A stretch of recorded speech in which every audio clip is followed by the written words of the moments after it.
A little while back, I did a mini-series on the music of Paul McCartney, and including Wings.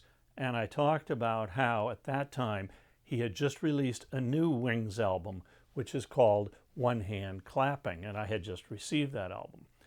Well, a few days ago, I decided I would listen to the album again, and this time listen to it all the way through.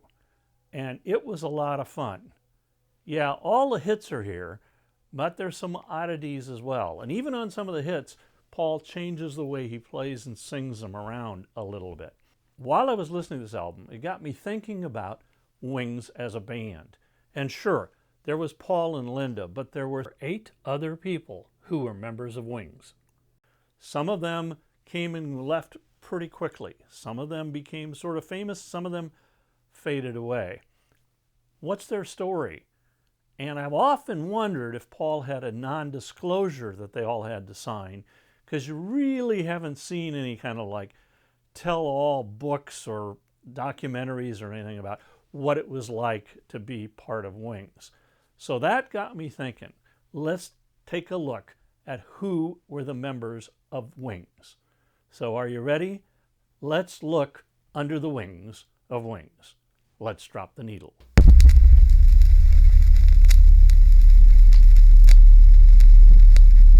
After the Beatles broke up, Paul McCartney was in a funk. So he made his first solo album, McCartney, which was released in 1970, and basically he plays all of the instruments.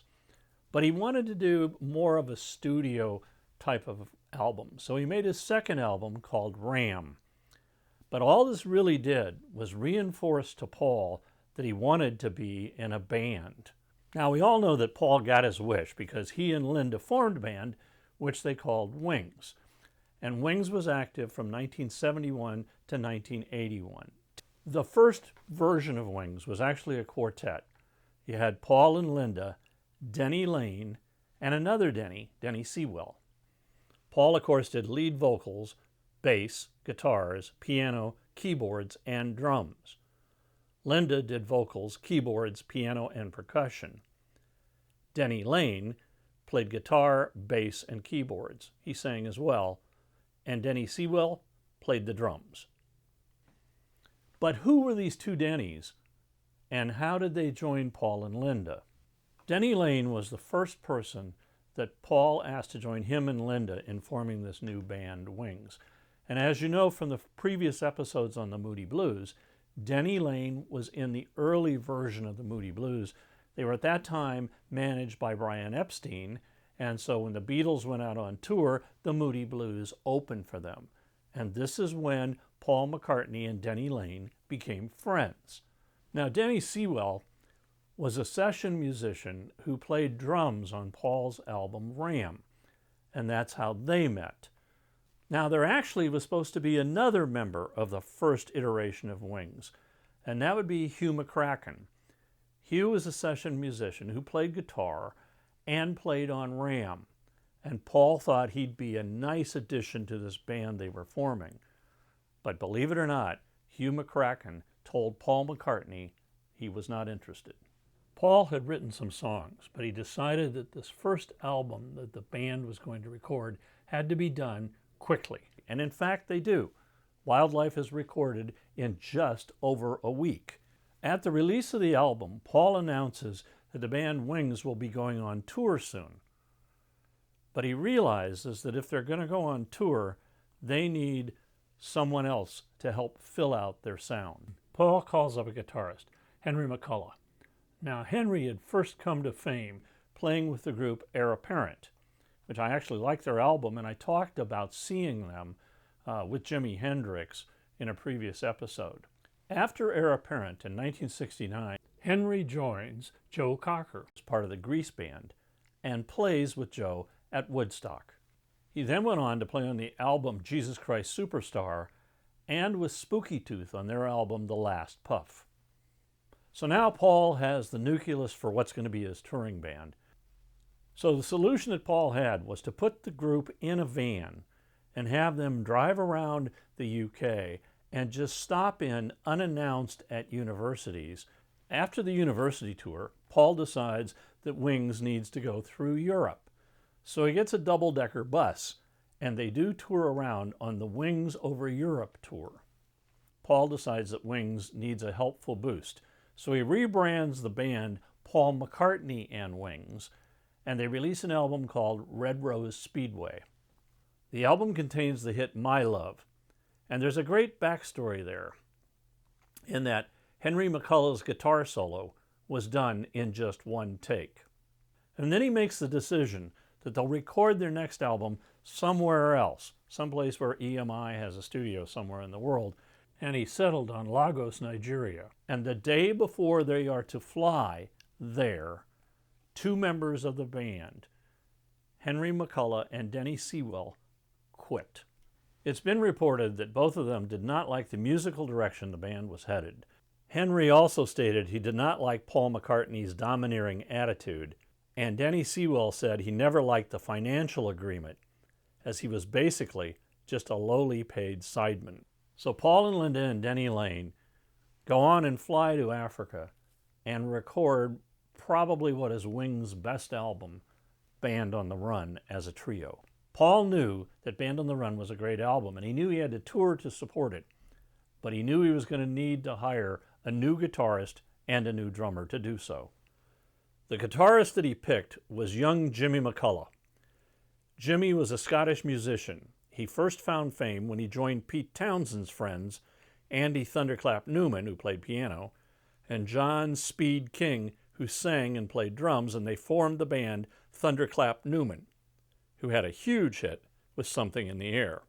After the collapse of Thunderclap Newman, Paul McCartney called him. The first song that Jimmy McCullough plays on is Junior's Farm. For a drummer, Paul decides on Jeff Britton. He's an English drummer. He joins Wings in 1974, but he was only with the band for 6 months. But while he was with the band, Paul takes Wings down to London, and they record One Hand Clapping, and instantly starts working on another album, which he's going to call Venus and Mars. And he wants to record that in New Orleans. So he moves all of Wings to New Orleans, which doesn't set well with Jeff Britton. And so Jeff leaves the band. After Britton leaves, the new drummer is Joe English. In early 1975, he answered an advert to come to an audition for a band, and he went to this kind of dilapidated basement and all of a sudden found that he was auditioning for Paul McCartney. He got the job in Wings, and his first album was on Venus and Mars. In 1975, Paul took this version of Wings on what was a very successful Wings Over the World tour. They played Australia, Europe, and just before they hit the US, they released Wings at the Speed of Sound. For the first time on a Wings album, each member got to sing at least one song. At the end of the US leg of the tour, Paul releases the triple live album, Wings Over America. In 1977, Paul takes the band down to the Virgin Islands with the idea they're going to record their next album on a sailboat. But that gets scuttled pretty quickly because Linda gets pregnant and has to return back home. And then both Jimmy McCullough and Joe English decide that they're quitting the band. So once again, Wings finds itself as a trio, and they record what's going to be their biggest selling single. And it's called Mull of Kintyre, and it was co-written by Denny Lane with the McCartneys. And then he decides, of course, he's going to need a new guitarist and a new drummer.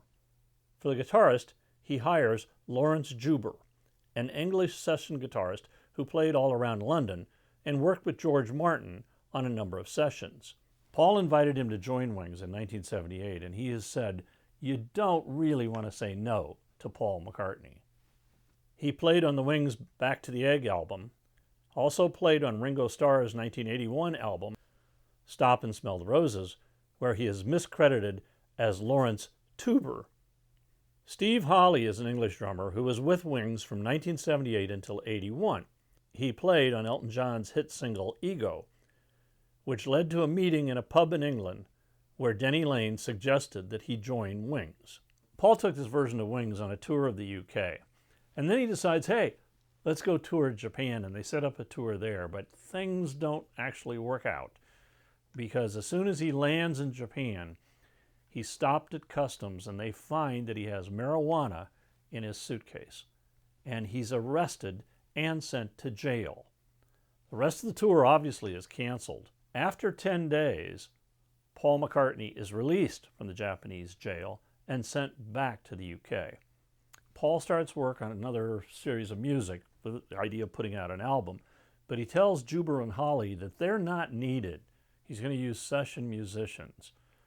And so Denny Laine, the guy that has stuck with Paul and Linda since the beginning of Wings, hangs on, and they record what ends up being 2 albums, Tug of War and Pipes of Peace.